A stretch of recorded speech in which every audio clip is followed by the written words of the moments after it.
শুরু হতে যাচ্ছে অ্যামাজন এফবিএ হোলসেলের উপর বাংলাদেশে প্রথম কোনো ইনডেপথ লাইভ লার্নিং সেশন, যেখানে আপনি শিখবেন একদম হাতে কলমে। এটা হবে আপনার জন্য একটি লাইফ ট্রান্সফর্মিং লার্নিং। আপনাকে আমি আমার ডিজাইন করা Amazon FBA wholesale success roadmap framework শেখাবো। আমি শেয়ার করব আমার $1,000,000 বিজনেস সিক্রেট, যেটি আপনাকে একজন বিশ্বসেরা অ্যামাজন এফবিএ হোলসেলার হবার পরিপূর্ণ গাইডলাইন দেবে। সেশনের কোনো রেকর্ডিং দেওয়া হবে না, প্র্যাকটিক্যালি ফুললি এঙ্গেজড হতে হবে। চলেন আমরা সিরিয়াসলি কাজের আরও গভীরে যাই।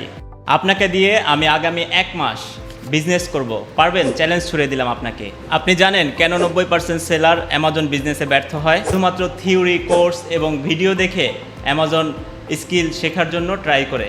কিন্তু আমি আপনাদেরকে সুযোগ করে দেব একটি প্র্যাকটিক্যাল ট্রেনিংয়ের, যেখানে আপনারা practically Amazon seller central dashboard থেকে শুরু করে কিভাবে ব্র্যান্ড অ্যাপ্রুভাল নিতে হয়, কিভাবে ব্র্যান্ড রিসার্চ করতে হয়, কিভাবে প্রোডাক্ট হান্টিং করতে হয়, bottom to up, A to Z আপনাদেরকে আমি প্র্যাকটিক্যালি শেখাবো। অ্যামাজন এফবিএ হোলসেল বিজনেসে সবথেকে গুরুত্বপূর্ণ যেই পার্ট, সেটা হচ্ছে প্রোডাক্ট রিসার্চ। কারণ আপনি যখন অ্যামাজন এফবিএ হোলসেল বিজনেস করতে যাবেন, তখন এখানে অনেক কম্পিটিশন থাকবে, আপনার অনেক কম্পিটিটর থাকবে, তারা সেই একই প্রোডাক্ট সেল করবে।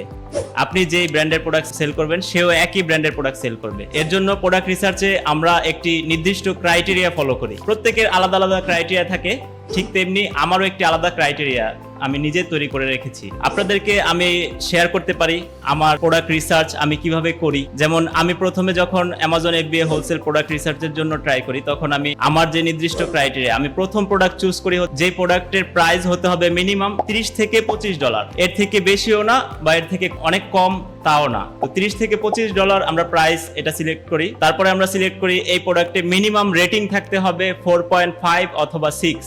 যেই প্রোডাক্টে 4.5 অথবা 6 রেটিং থাকবে, সেই প্রোডাক্ট অবশ্যই ভালো হবে। কারণ আপনি যখন দেখবেন রেটিং এখানে 4.5 বা 6, তখন আপনি নিচে অনেক কাস্টমারের রিভিউ দেখতে পাবেন, তারা ওখানে রিভিউ দিচ্ছে। তো আপনি তখন অনুমান করতে পারবেন যে এই প্রোডাক্টটা ভালো কিনা।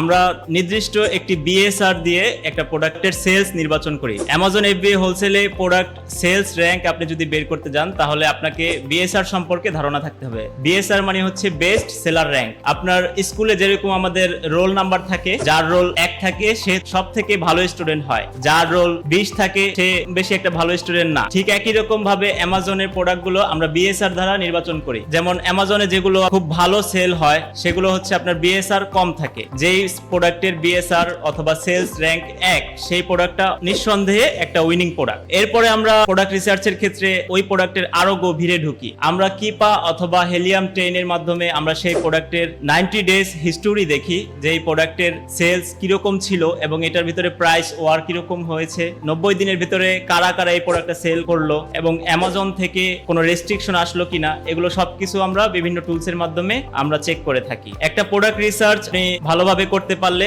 তখনই আপনি একটি ভালো ব্র্যান্ড হান্টিং করতে পারবেন। তখন আমরা এই প্রোডাক্টের ব্র্যান্ড খুঁজে বের করি। ব্র্যান্ড খুঁজে বের করার পরে আমরা সেই ব্র্যান্ডকে অ্যাপ্রোচ করি তার প্রোডাক্ট আমরা সেল করার জন্য। এরকম ব্র্যান্ড আমরা খুঁজি যে ব্র্যান্ডগুলো মার্কেটে মোটামুটি ভালোই সেল করতেছে, খুব র্যাঙ্কে আছে, ব্র্যান্ডগুলো অ্যাপ্রুভাল দিচ্ছে, অ্যাপ্রুভাল ফ্রেন্ডলি যে ব্র্যান্ডগুলো, সেই ব্র্যান্ডগুলোই আমরা মূলত খুঁজে থাকি। ব্র্যান্ডের কাছ থেকে অ্যাপ্রুভাল নেওয়ার পরে এবং লেটার অফ অথরাইজেশন নেওয়ার পরে অ্যামাজনে প্রোডাক্টটা লিস্টিং করি এবং সেল করি। আপনারা কখনোই অ্যামাজন এফবিএ হোলসেলে ব্র্যান্ডের অ্যাপ্রুভাল ছাড়া কখনোই প্রোডাক্ট লিস্টিং করবেন না এবং সেলও করবেন না, তাহলে আপনার অ্যামাজন অ্যাকাউন্টটি বন্ধ হয়ে যেতে পারে। ব্র্যান্ডের অ্যাপ্রুভাল নেওয়ার জন্য যখন ব্র্যান্ডকে অ্যাপ্রোচ করবেন, অবশ্যই তাদের কাছ থেকে লেটার অফ অথরাইজেশন এবং তাদের কাছ থেকে ইনভয়েস, এগুলো খুব ভালোভাবে বুঝে নেবেন। এবং ব্র্যান্ডের অথরাইজেশন ছাড়া আপনি কখনোই প্রোডাক্ট লিস্টিং করবেন না, এতে আপনার অ্যামাজন অ্যাকাউন্টটি বন্ধ হয়ে যেতে পারে। আজকে এই পর্যন্তই। আমাদের সাথে আপনারা যুক্ত থাকুন এরকম আরো অনেক সুন্দর সুন্দর টিপস পেতে এবং অ্যামাজন এফবিএ হোলসেলে এক্সপার্ট হতে। ধন্যবাদ।